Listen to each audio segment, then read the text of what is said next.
Welcome to the Slop Farm. Enjoy the video.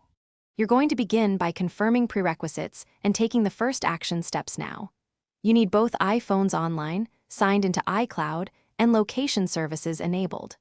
Once done, open the Messages or Contacts app and find the person's contact card so you can share from a known entry. Make sure the recipient is reachable by iMessage or FaceTime. This avoids permission friction.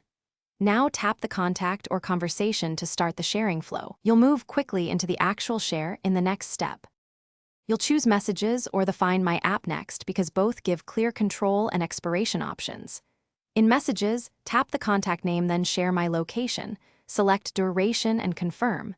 In Find My, go to People, tap Share My location, choose the contact, then pick a time frame and send.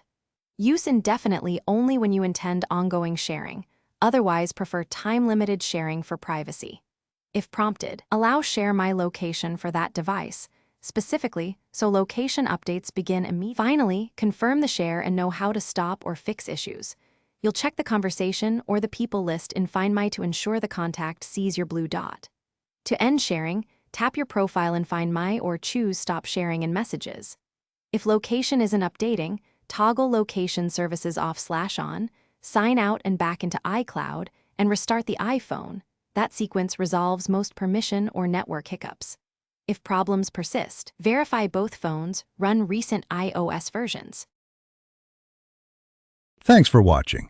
Consider subscribing if we helped you today.